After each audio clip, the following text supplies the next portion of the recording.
Hai semuanya. Jadi hari ini kita mau bahas soal Ukraina. Jadi ada temanku tuh lagi di Ukraina sekarang. Nah, dari kemarin tuh kan banyak apa ya, banyak meme-meme gitu loh, kayak ngomongin soal perang dimain-mainin.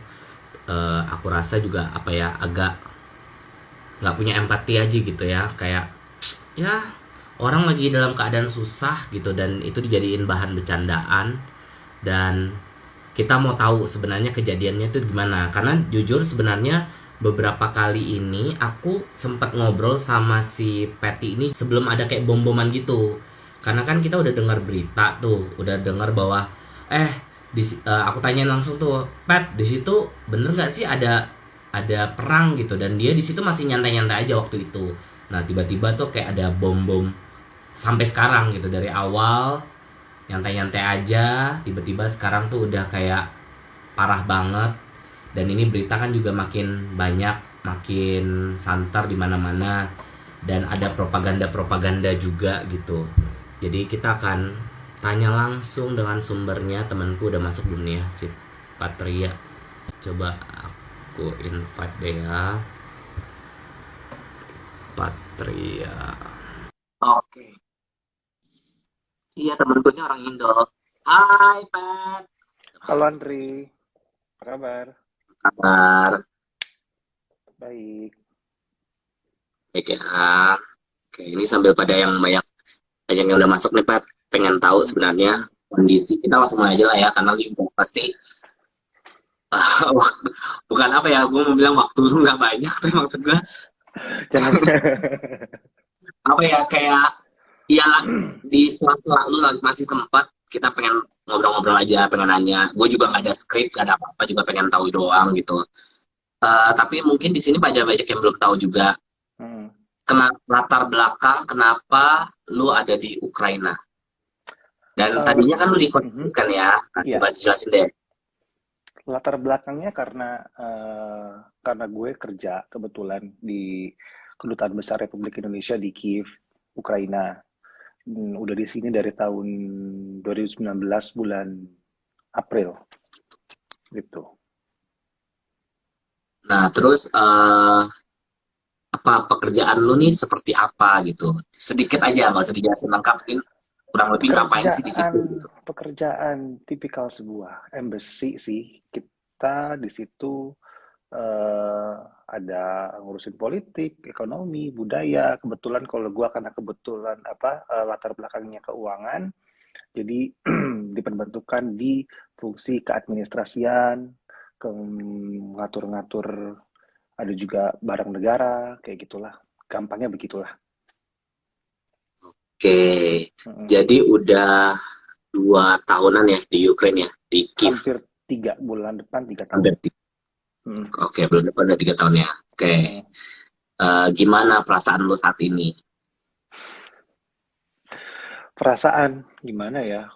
Eh, nggak kebayang sih yang jelas ya bakal kayak begini ya. Kalau kita lihat TV berita gitu kan perang di belahan dunia mana kayak oh jauh dari Indonesia, oh jauh dari Indonesia, atau paling kita bisa oh kasihan ya gitu kan, oh pasti nggak enak hidupnya, dan sekarang ngalamin sendiri gitu dan harus ninggalin rumah, ninggalin teman-teman yang udah kayak keluarga, ninggalin ya boleh dibilang pekerjaan juga ditinggalkan kantor.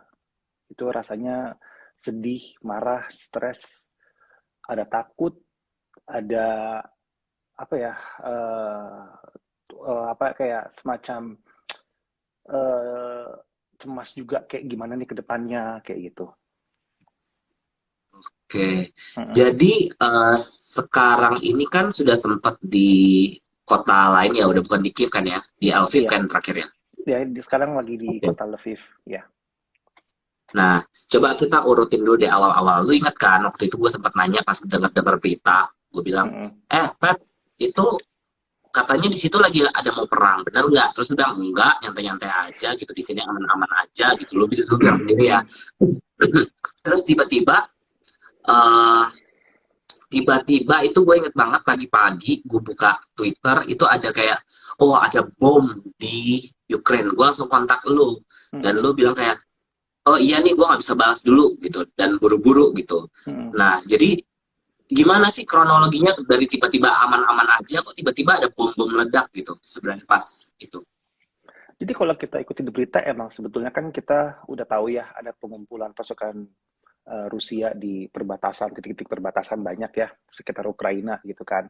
Terus kemudian waktu itu kulminasinya adalah ketika Rusia mengakui kemerdekaan Ukraina Timur, Donbas ya, itu Donetsk dan Luhansk gitu. Tapi ketika itu kita masih berpikir bahwa so far bahkan jangankan seminggu sebelumnya, sehari sebelum hari H itu juga kita semua masih damai-damai aja, masih semua berjalan kehidupan normal-normal aja, mau di Kiev, mau di kota-kota lain ya, kayak di Odessa, di Kharkiv.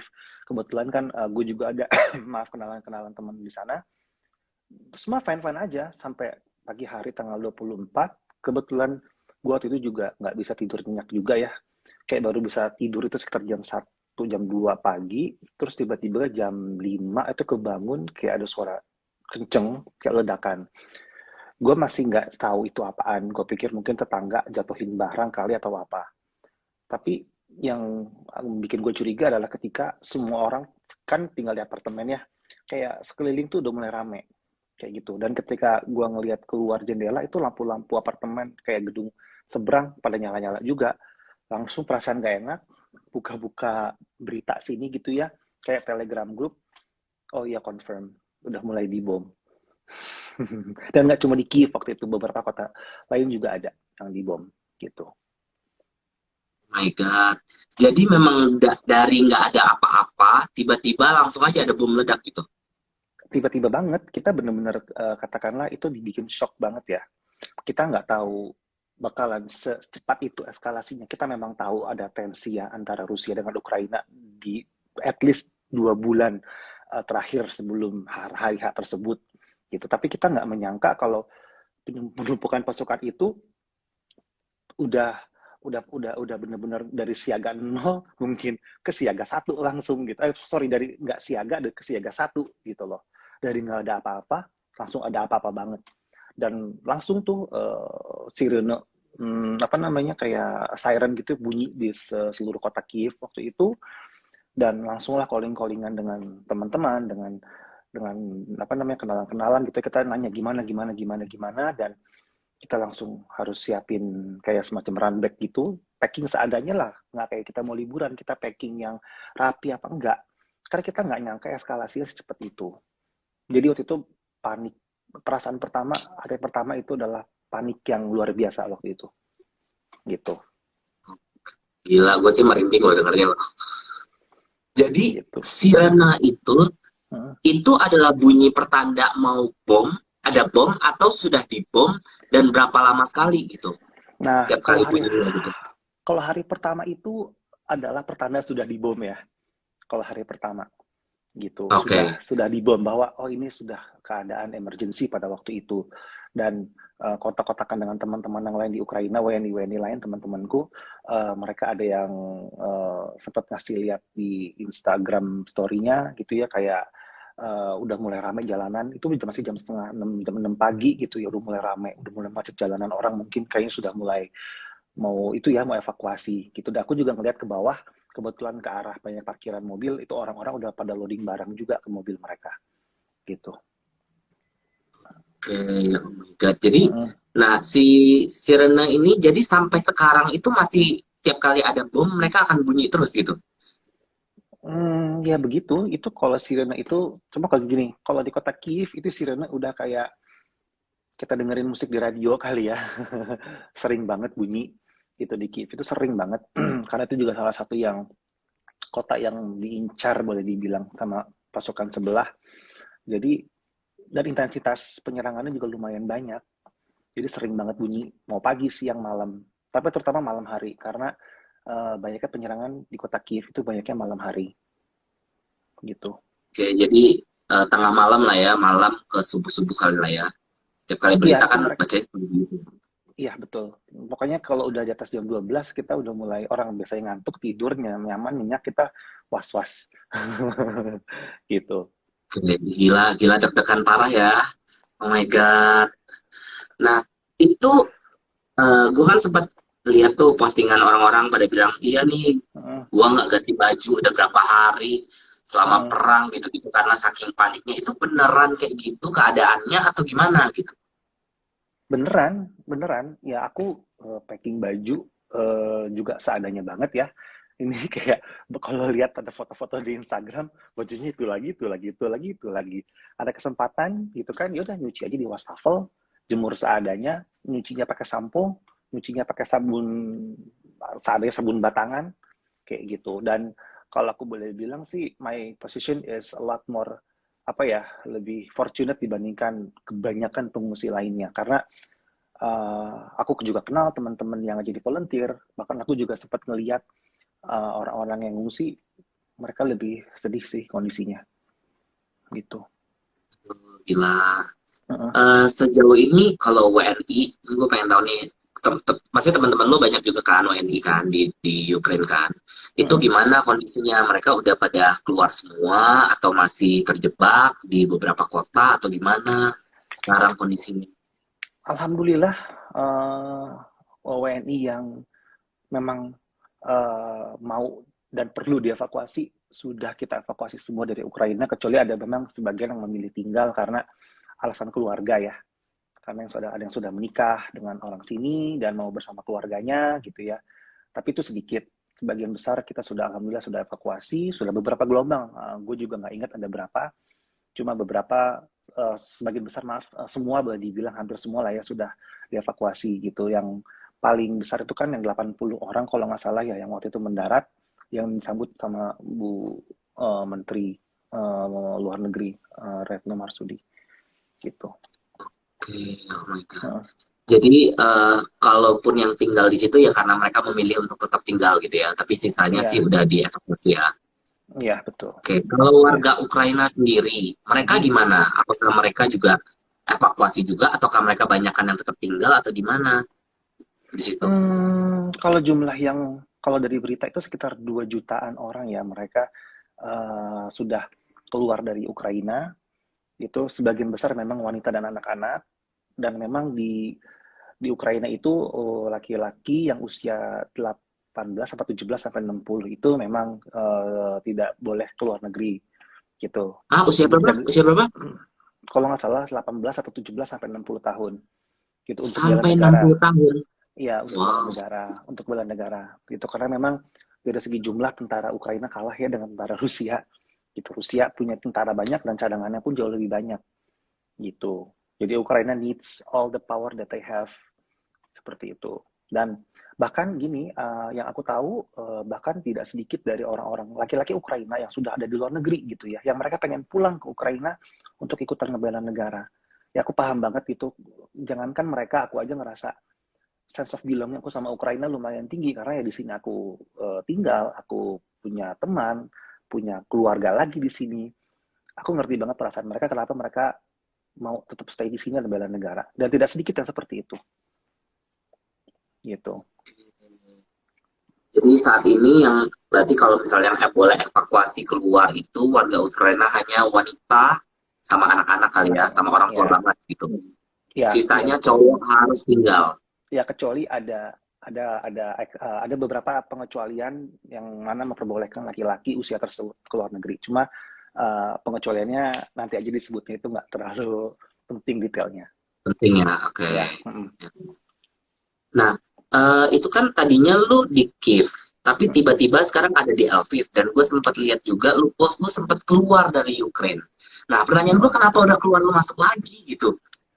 Kan udah tahu Ukraine lokasi perang, udah keluar, udah berhasil gitu ya, keluar yang malahan waktu itu gue sempat lihat ada, nih ini gue juga mau confirm nih, bener nggak? Waktu itu gue sempat lihat di Instagram itu kayak ada berita soal ada mobil warga sipil keluar tiba-tiba dilindas sama mobil tank. Nah itu gue gak tahu deh, lu lihat atau enggak. Tapi itu benar atau enggak gitu. Dan maksudnya, dan itu kalau lu sudah keluar, kenapa lu masuk lagi ke Ukraine gitu? Ya waktu itu jadi kita sebetulnya memang tujuan kita bukan keluar Ukraina pada awalnya utamanya karena uh, kita melihat seperti perwakilan asing lainnya, embassy lainnya kan mereka semua dari Kiev mengungsi ke Lviv gitu dan sampai saat itu, dan sebetulnya saat ini juga kota Lviv masih relatif aman, walaupun hari ini ada bom nggak jauh dari sinilah di dekat bandaranya situ. Tapi overall dibandingkan Kiev, Lviv belum babak belur. Sebetulnya makanya kita mau ke Lviv. Tapi waktu itu kita nggak bisa, bukan nggak bisa, tapi akses untuk ke kota Lviv itu kalau langsung dari Ukraina dalam itu waktu itu kita benar-benar clueless dan tidak tidak mengambil resiko, dalam artian kita nggak tahu waktu itu di lapangan ada apa, dan waktu itu lagi panas-panasnya banget. Jadi waktu itu kita ngebahas gimana kalau kita ke Lviv lewat beberapa negara kayak begitu. Tetapi memang tujuan kita utamanya ke kota Lviv gitu. Karena kan ya, judulnya juga KBRI Kiev, ya kan, Ukraina. Ya, jadi kita sebisa mungkin stay di Ukraina kayak begitu. Dan alhamdulillah sih sebetulnya walaupun ada bom, tapi kondisi di Lviv ini masih cukup kondusif ya so far. Orang nggak panik lah at least gitu. Oke. Mm-mm. Jadi memang memang tujuannya memang harus masuk lagi gitu ya, karena memang itu yang diminta gitu ya. Nah, selama perjalanan itu, Mm. lu kan berarti sempat melihat kota Ukraina, kota Kiev dong pas lu keluar dari tempat lu tinggal KBRI itu menuju keluar dari Mhm, border mhm. gitu ya. Apa yang lu lihat di situ? Banyak checkpoint-checkpoint ya di situ. Kayak orang di jalanan ada barikade-barikade, kemudian eh, nggak semua memang yang langsung meriksa, tapi di beberapa checkpoint itu kita ada yang harus buka kaca, ngasih lihat dokumen kita, tanya mau kemana, kayak gitu. Dan mereka yang jaga itu tidak hanya tentara, tapi juga ada kayak sipil-sipil juga yang menjaga, kayak begitu. Maksudnya ini sipil bawa senjata gitu atau Iya, iya, mereka iya. disuruh jaga atau gimana Iya, gitu? iya, iya, seperti itu. Sipil yang pegang senjata juga. Ya karena mereka jumlahnya terbatas ya, tentara mereka ya, untuk bisa ngamanin segede itu. Karena Ukraina itu kan besar ya, Andri, gitu. Dan they need as much power as they can get, gitu. Tapi so far sih maksudnya checkpoint itu tidak bahaya, dalam artian yang jaga orang Ukraina, mereka juga tahu kalau kita mau kemana, mereka nggak ngerepotin kita juga kok. Dan aku ngerti banget itu untuk keamanan, karena pertama orang Ukraina sama orang Rusia kan kadang-kadang physically mirip juga gitu. Kita nggak tahu kalau ada yang nyusup, yang pertama. Yang kedua, ada juga orang-orang Ukraina yang boleh dibilang membelot ya, mereka disebutnya diversan. Nah, mereka yang ngebantuin tentara-tentara Rusia untuk perang di sini. Jadi mereka Oh my cek-cek semua God. itulah, ya gitu. Oh, ada yang begitu toh. Jadi maksudnya dia orang Ukraina juga, tapi dia pro Rusia gitu. Ya, Oke, oh my God, serem ya. Kan kita nggak tahu ketemunya siapa. ya gitu. Nah, itu gue sempet dengar gitu kayak kalau katanya di Ukraina itu kan ada timur, barat, itu yang juga sebenarnya ada yang pro Rusia. Tapi emang kenyataannya apakah benar kayak gitu atau gimana gitu kan?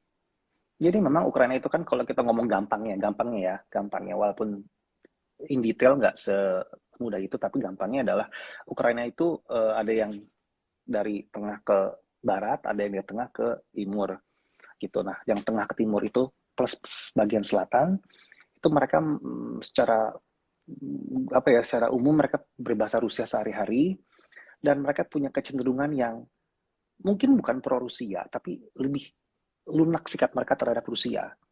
Ya, berbeda dengan Oke. yang dari tengah ke barat gitu ya. Mereka memang lebih anti Rusia dari dulu seperti itu. Nah, tapi semenjak kejadian seperti ini, kayak aku punya teman orang Kharkiv ya, itu Ukraina Timur yang deket banget dengan Rusia, yang awalnya bahkan ngomong sama aku bahwa aduh capek deh kalau pakai bahasa Ukraina gitu kan, mendingan pakai bahasa Rusia lebih enak.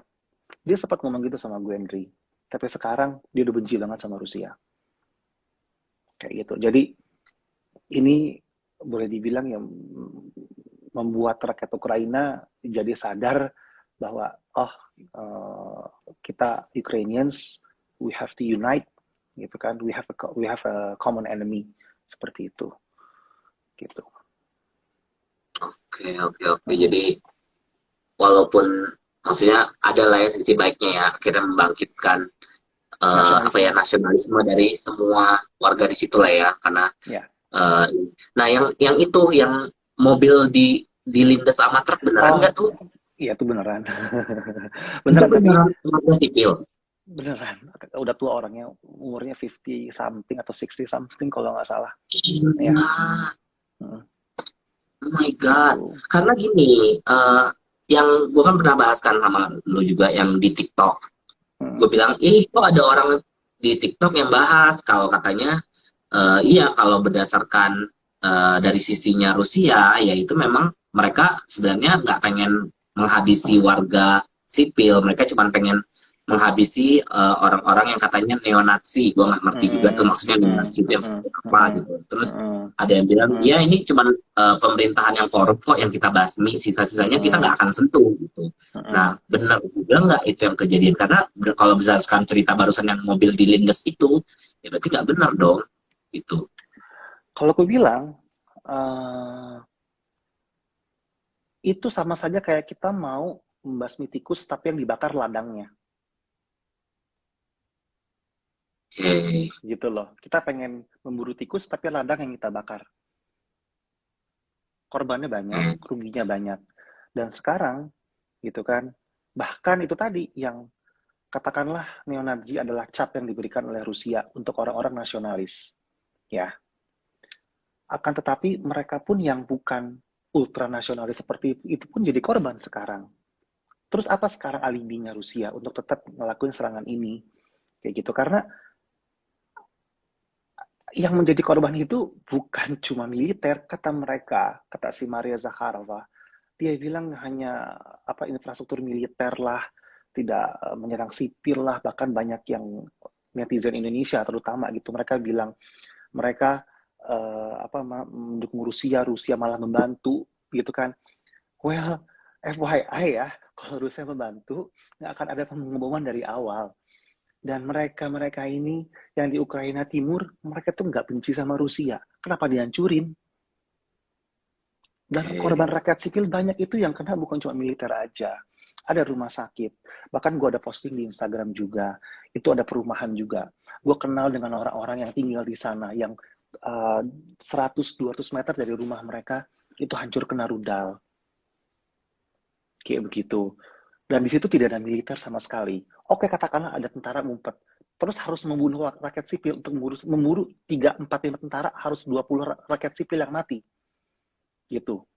Itu menurut gua nggak ada kemanusiaan, dan orang-orang yang tetap pro seperti itu berarti ya nggak punya rasa kemanusiaan gitu. Kalau buat gue pribadi gini Andri, gue liat fenomena netizen kita, lu terserah deh lu mau cinta Rusia, Amerika apa gitu ya, tapi yang menurut gue yang harus dikedepankan adalah kemanusiaan ya gitu. Apalagi orang-orang yang cuma mau hidup biasa, dan orang-orang sini juga hidupnya juga bukan hidup yang kayak negara Eropa Barat yang seglamor itu, enggak kok gitu. They struggle day to day juga.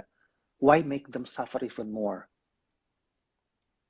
Kayak Ya, begitu. ya, kalau misalnya mereka cuma ngincar yang jahat, kenapa warga-warganya yang lain juga kena gitu? Karena gue juga lihat juga ada postingan, jadi eh ini mungkin sekalian lu menjelaskan apa yang benar-benar terjadi Mm-mm, sama mengkonfirmasi gitu berita-berita yang gue dengar karena kan pasti lu lebih tahu di situ. mm-mm. Di situ juga gue lihat ada yang kereta itu loh, stroller bayi itu loh yang dijejerin. Ya, ini di kota ini. Oh itu di kota itu, Di di kota kota ini. ini. Iya, nggak jauh dari Oke, yang sini. stroller Ya, bayi-bayi dijejerin itu betul. eh itu berarti mereka udah meninggal ya bayi-bayi itu ya atau Ya, gimana sih itu Pet? ya itu anak-anak kecil, anak-anak balita yang jadi korban perang ini, disimbolkan dengan stroller-stroller yang ada di Market Square di kota Lviv. Oh itu di kota Lviv, oke. Iya, Gila. Nah, itu maksudnya gue udah pembuktian ya. Kalau misalnya lu bilang lu tidak menyerang warga sipil, kenapa ada anak-anak yang jadi korban mm, gitu ya nggak sih? exactly. Ya. Anak-anak, apakah anak-anak bisa megang senjata? Ada netizen yang nyerang gue bilang begini katanya. Tentu saja tentara Rusia marah karena rakyat sipil juga pegang senjata. Bayi nggak bisa pegang senjata sayang. Kenapa bayi jadi korban? Terus mau bilang collateral damage, wah, berarti bukan manusia, lebih parah dari binatang. Gitu aja gampangnya. Gitu aja. Ah, gila. gitu. Gue ngelihat kok dari apalagi ketika gue kemarin melintas di beberapa negara gitu, pengungsi-pengungsi Ukraina seperti apa. Ada sebagian dari mereka yang memang cukup privilege, mereka punya uang, mereka punya mobil, mereka bisa enak, tapi tidak sedikit yang gue lihat kayak di jalan tolnya lah ya di Polandia itu ada tenda-tenda itu bagiin makanan, orang pada ngantri ngambil makanan, pakaian seperti itu. Dan yang gue nggak seneng adalah ketika gue ngebahas masalah prihatinnya kondisi orang Ukraina dan mereka-mereka yang mengungsi gitu ya. Kemudian mereka banyak yang menyandingkan dengan Free Palestine gitu. Dan gue cuma mau bilang di sini, lumayan ada 33 orang yang nonton sekarang, bahwa gue nggak pernah bilang gue pro penjajahan Palestina, yang pertama. Yang kedua, kalau orang tersebut bilang pro Palestina tapi seneng melihat Ukraina menderita, berarti punya double standar. Apa bedanya mereka dengan Amerika yang mereka katanya benci? Itu aja. Ya. Karena Setuju. faktanya banyak yang mati, banyak yang kehilangan rumah, pekerjaan. Andri, pekerjaan, bukan pekerjaan, tapi kebiasaan. Gue sekarang tiap pagi adalah ngecekin, kita kalau orang sini pakai Telegram banyaknya, nggak WhatsApp atau Instagram, ngecekin tiap kali ada berita, sharing, are you okay? Itu dekat rumah lo, di daerah lo, gimana? Lu kena nggak? Lu... Iya. Aduh gila, gue waktu itu yang lu post aja deket apartemen aja gue udah gila ini gimana? Nyokap gimana? Nyokap kan dari sini di Indonesia. Nyokap sih, alhamdulillah setelah gue jelaskan, gue bilang di sini baik-baik aja, dan yang penting kan gue bilang gue tenang. Ya gue khawatir, tentunya ada rasa takut, tapi alhamdulillah sih gue tenang ya. Maksudnya ini juga udah hari ke-22 gitu ya, semenjak hari H gitu ya, dan gue udah mulai bisa, oke, ini kondisinya seperti ini, dan udah disetting kalau misalkan kita harus cari perlindungan, kita harus pack buru-buru, kita harus buru-buru evacuate, kayak gimana gitu. Oke. Jadi setidaknya lebih tenang lah ya, walaupun gue yakin sih sampai sekarang masih deg-degan pasti nyokap. Ya deg-deg ser, begitulah namanya nyokap. Ini ada yang nanya nih Pep, Hmm. di komen dia tulis, dia nanyanya adalah bener nggak kalau Ukraina itu membuat rekayasa mengenai pengeboman rumah sakit anak? Itu beneran terjadi atau rekayasa atau gimana? Ini jadi pertanyaannya. Enggak, kebetulan sekali lagi gue punya temen orang Mariupol, ya, orang Mariupol. Dia punya keluarga di sana, seluruh keluarga tinggal di sana. Dia gini, bahkan sebelum itu rumah sakit tersebut dibom abis-abisan, kota Mariupol udah lumpuh. Udah seminggu lebih kemarin, awal kehilangan koneksi dengan keluarga itu udah seminggu lebih. Seperti itu. Jadi memang di sana listrik susah, heating susah, sinyal handphone susah. Dia baru dapat kabar dari kakaknya, itu sekitar beberapa hari yang lalu, katanya kakaknya mesti keluar rumah dan kayak bawa ini misalkan handphone ya, kayak gini-gini nyari baru bisa ngabarin, oh ya kita nggak mati gitu loh, ibarat kata. Dan memang iya, kota ini hancur, yang dibom ini. Jadi yang bilang itu rekayasa, saya undang nanti ke Mariupol, ke Ukraina, gimana? Hubungin saya di Instagram, saya belikan tiket, mungkin nggak bisa langsung ke Ukraina ya, mungkin saya bisa belikan tiket ke Polandia dulu, terus dari Polandia masuk Lviv, saya belikan tiket, Anda bisa kemudian lanjut naik kereta ke Mariupol, keretanya gratis. Oke. Gitu aja. Ya. Soalnya yang ngomong itu loh, channel berita loh. Gitu. Gila. Sini, datang sini, ayo. Saya bayarin tiketnya ke Polandia, ayo. Nah, Gitu. karena ya gitulah ya, karena ya pasti ada lah yang pro dan kontra gitu ya. Cuman kalau kita ngomong sih, mau pro sih boleh-boleh aja, tapi lu juga harus melihat dong kenyataan yang terjadi itu apa gitu, kayak maksudnya ya gitulah, agak susah ngomongin gitu ya, karena ini juga politik. Gue sebenarnya nggak gitu mengerti politik gitu ya, jadi cuman gue pengen tahu aja sih kabar lo gimana gitu di situ. Ini ada yang nanya lagi apa nih? Oke, ini gue nggak ngerti ya pertanyaannya, coba bisa dijelaskan, karena katanya deterjen Indonesia pengen tahu gitu. Tolong jelaskan dong, apakah rakyat Ukraina beneran jadi tameng Presiden Zelensky?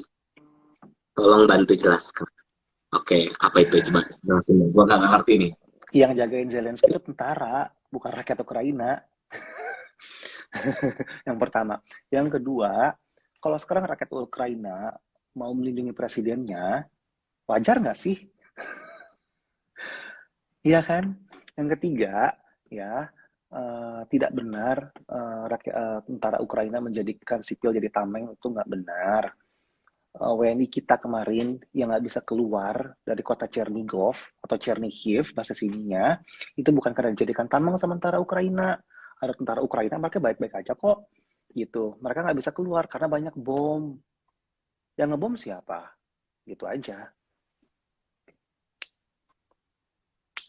Ya ampun, ya ampun. Mm, Terus ini lu kapan keluar dari Lviv? Lviv kan udah dibom tuh tadi pagi. Lu kapan keluarnya ini? Emang ada rencana bakal evakuasi lagi atau gimana nih, Pak?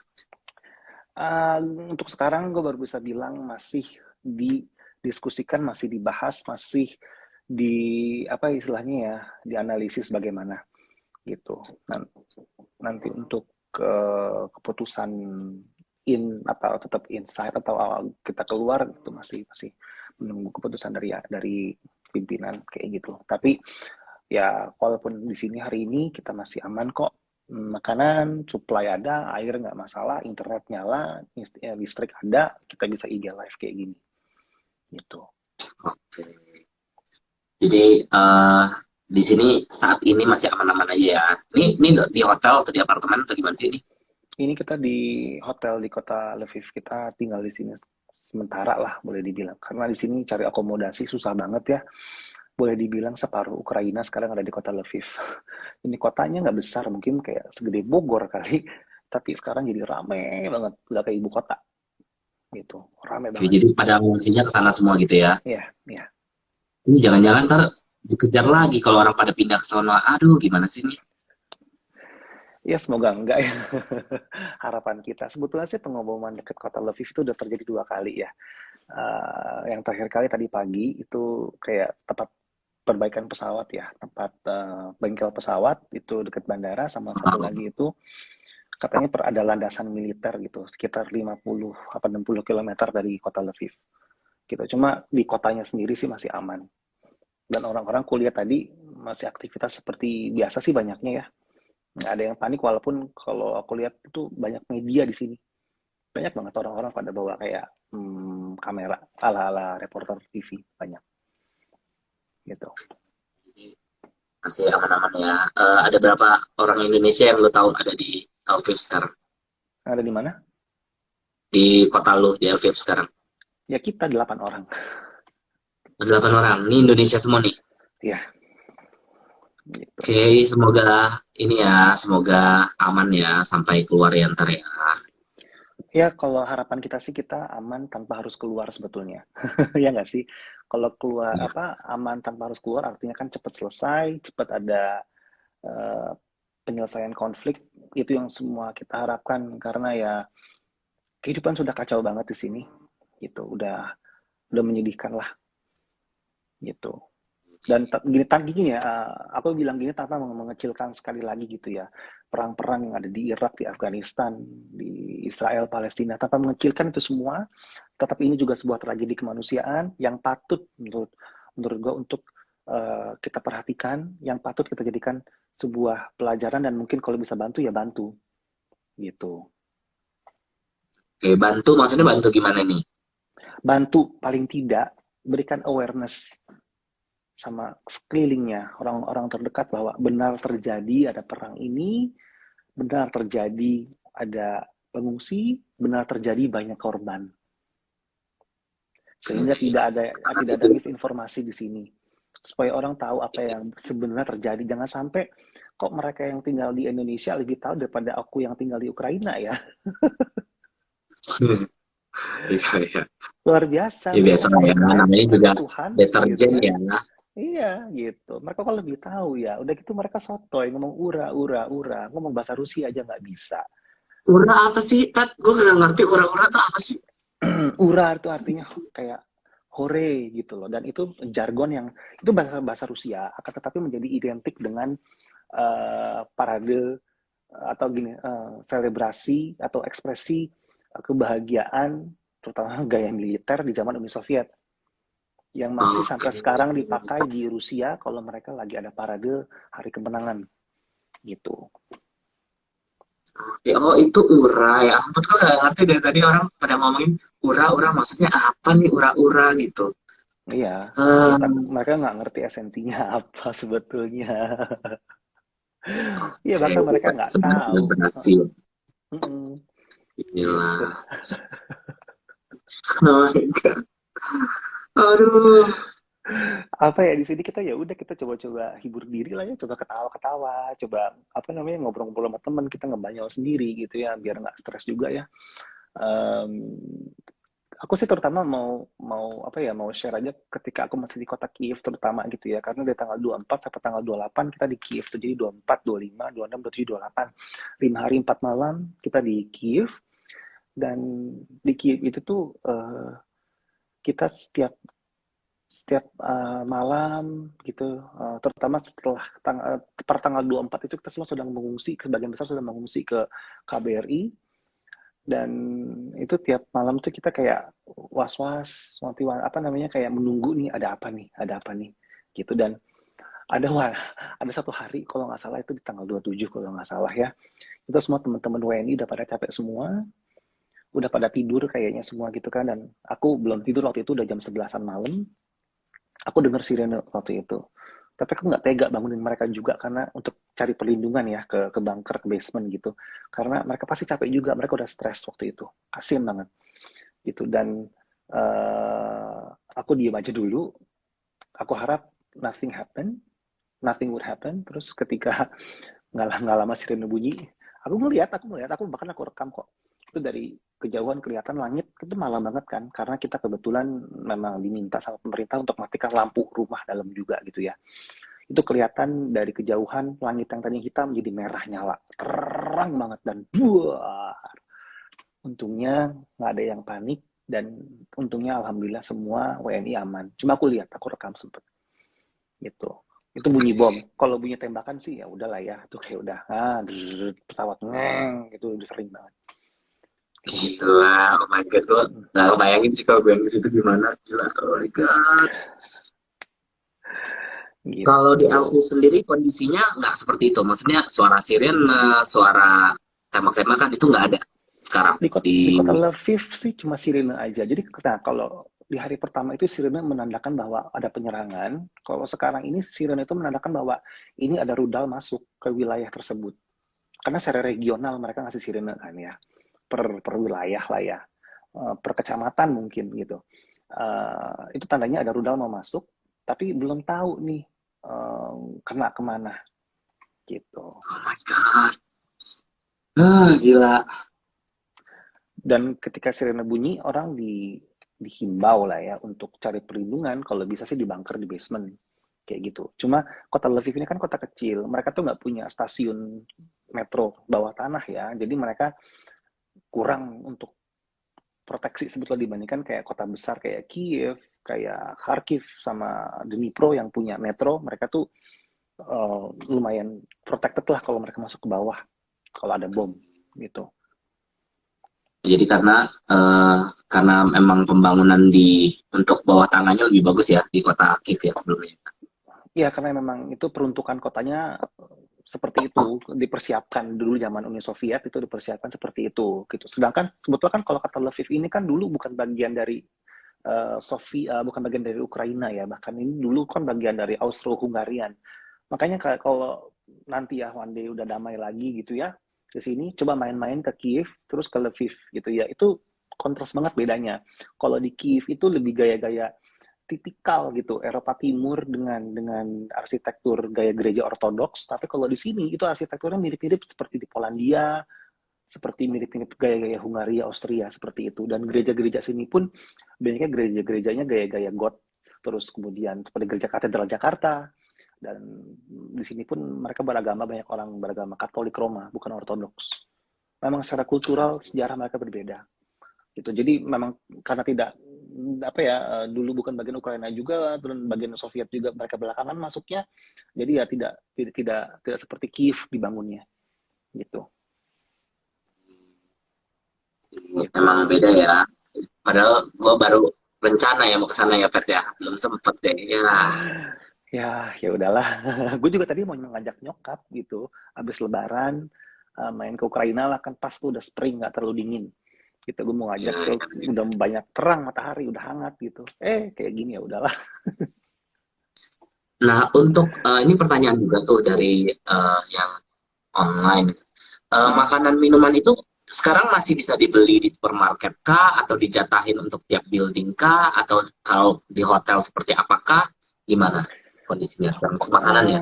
Secara umum kita masih bisa makan, masih ada supply, tetapi kayak di sini alhamdulillah kayak restoran masih ada yang masih buka ya, masih operasional walaupun jam operasionalnya jadi pendek ya.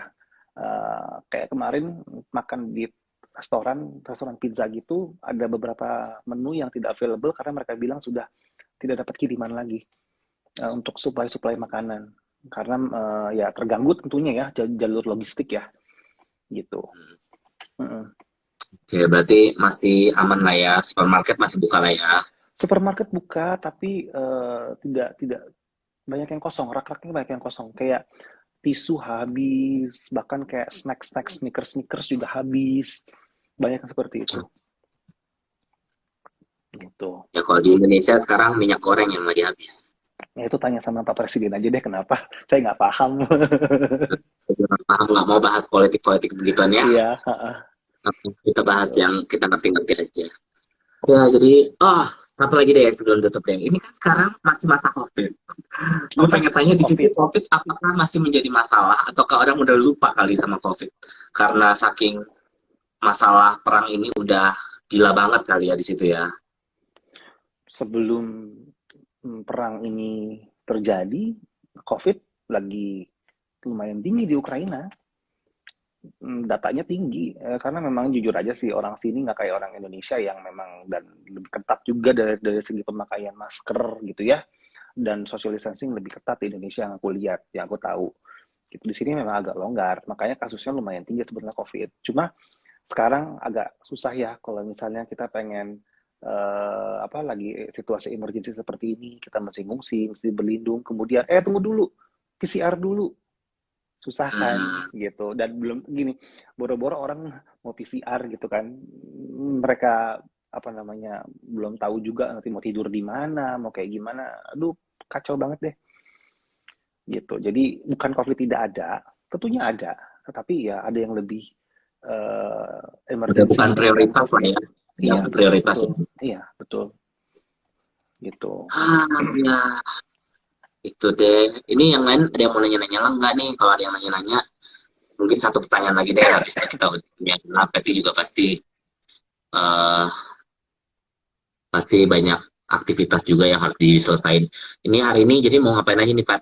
Ini udah jam berarti mau jam 4 jam 4 sore ya di Iya, situ ya. hampir jam 4 kurang 16 lah. Hari ini mau ngapain? Kebetulan lagi ada pekerjaan administratif yang harus saya selesaikan, sehubungan dengan pekerjaan kantoran sih, gitu. Alhamdulillah sih, fokus kita kemarin untuk bisa evakuasi WNI yang ada di kota Chernihiv sudah selesai. Semalam mereka sampai kota Lviv sekitar jam 12-an lah ya, kalau nggak salah. Menginap di Lviv semalam, kemudian tadi pagi berangkat ke Warsawa untuk selanjutnya dievakuasi. Jadi dalam tanda kutip PR kita untuk evakuasi WNI alhamdulillah sejauh ini boleh dibilang sudah selesai, dan ya sekarang kita fokus untuk kita bagaimana ke depannya, kita mau ngapain, kita mau gimana, kayak begitu. Oke. Ini ada yang Permisi nanya Pak, nih, tapi ada yang nanya. apa-apa. Enggak, itu ada yang nanya, aku juga baca Teh Yang terakhir Lucy. tuh. Iya, ada buka donasi Coba nggak buat dijawab orang deh. di sana kemana? Teh Lucy kalau mau buka donasi sih itu banyak dari kalau punya privat bank Ukraina sini bisa nyumbang sih. Cuma aku nggak tahu kalau teteh di Indonesia kayak gimana gitu. Ya, Mungkin nanti coba aku posting aku coba cari deh ya di mana nanti aku posting di sosial media aku deh untuk donasi yang maksudnya yang resmi yang memang benar-benar untuk Ukraina nanti ada di mana ntar mungkin bisa lihat di story aku deh coba aku cari bantuin cari nanti. Ya boleh nanti. Ya soalnya aku nggak ngerti ya kalau misalkan dari Indonesia buat ke sini gimana karena kejauhan juga gitu. Aku nggak ngerti seperti apa gitu. Oke. Hmm, Jadi sampai sekarang belum tahu akan keluar dari Lviv kapan, itu belum tahu. belum eh tahu sih. untuk kondisi kedepannya juga masih menunggu dari pemerintahan Indonesia berarti ya kalau di situ Ya ya. Oh ya. dari pemerintah kita. Cuma yang jelas harapan ya sekali lagi harapan kita adalah kita nggak usah keluar negeri lah, semua cepat damai, cepat aman gitu karena ya kita siapa sih yang pengen perang ya, siapa sih yang pengen kayak begini gitu. Terus yang ketiga, aku boleh cerita sedikit, tinggal di Ukraina itu enak dalam artian uh, aku biasa lahir gede di Jakarta, aku pindah ke Ukraina ke kota Kiev yang tidak saya bawa Jakarta, aku di situ bisa belajar lebih appreciate waktu, aku bisa bisa lebih ada me time. Kalau Jakarta kan robot banget ya, kayak pergi subuh, pulang tengah malam, kayak gitu. Di sini, kalau di Ukraina itu kayak kita bahkan tidak perlu punya banyak uang untuk bisa nikmatin hidup. Dalam artian kita cukup nanti kita jajan kopi di kios-kios kopi kecil. Kadang ada Starbucks juga di sini yang harganya mungkin hanya 20.000 satu cup gede. Kemudian kita bawa kopi, Wow. duduk di taman, itu udah enak banget gitu. Oke. Gitu dan Ternyata di Eropa ada kopi 20.000 ya. Gue kira kopinya 50 ribuan semua kan. nggak, makanya di sini nggak ada Starbucks karena Starbucks takut kali ya bersaing sama kopi yang kayak gitu dan walaupun hanya harus segitu harganya tapi mereka rasanya enak gitu. Oke, oke, oke. Ini ada yang ngomong nih, bikin video khusus dong sejarah tentang konflik Ukraina dan Rusia biar pada paham netizen. Ini jujur menarik loh, karena gue sama sekali nggak pernah ngikutin tentang berita-berita yang apalagi perang, apalagi sejarah gitu. Tapi mungkin nanti lu harusnya ngerti ya, teman-teman ini sekedar informasi aja ya. Ini gue kenal Peti ini udah lama. Dia ini pinter luar biasa ya menurut gue ya. Dia tuh kayak ngerti segala macam yang gue kagak ngerti. Gue nanya-nanyanya, Pat, ini sejarah tentang ini apa? Sejarah tentang ini apa? Dia ngerti itu begitu gitu. Lu ngerti nggak tentang sejarah Ukraina Rusia nih? Tahu lah, Oke, tahu mungkin nanti tahu kita bisa bahas di lain waktu lah ya. Kalau misalnya boleh. kondisinya enak, nyaman, atau mungkin kalau lu besok keluar tiba-tiba dari Lviv, tiba-tiba ada waktu kosong kita bisa ngobrol lagi lah ya Insya tentang Allah iya. nasi khusus. Yang lain jangan lupa ini aja follow Patty itu tinggal klik kan di atas ada tuh namanya pat pat put titik om halo halo lah itulah ya jangan ngerti Iya, gua.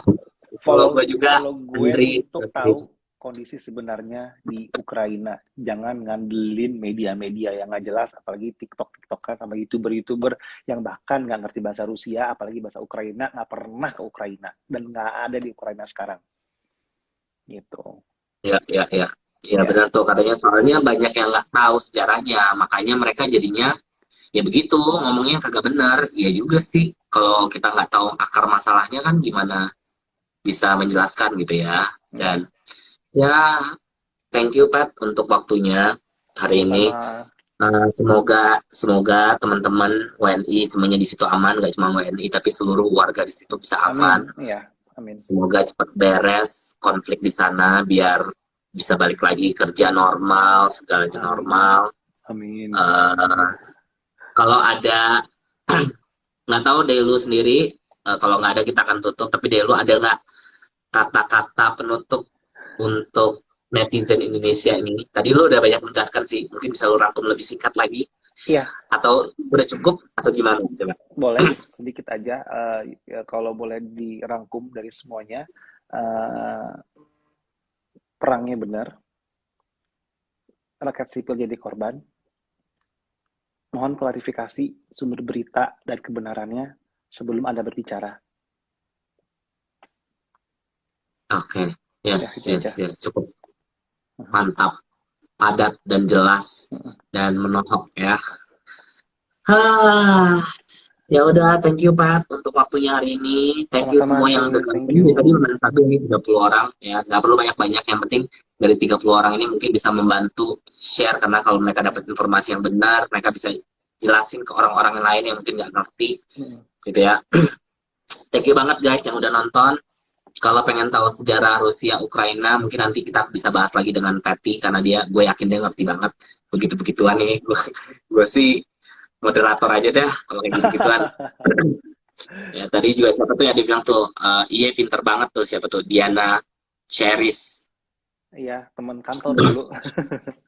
Iya, oh teman kantor dulu. Oke. Dulu. Thank you Patty, semoga semuanya Sama-sama. aman ya, stay safe di sana. Thank you. Thank you juga. Eh, aman-aman, semoga bisa cepat dievakuasi atau bahkan konfliknya beres ya. Amin, amin, amin, amin. Thank Thank you, you. Billy ya. Thank you for your time. Ya, Sampai nanti. terima kasih semua yang udah nonton. Bye. Bye.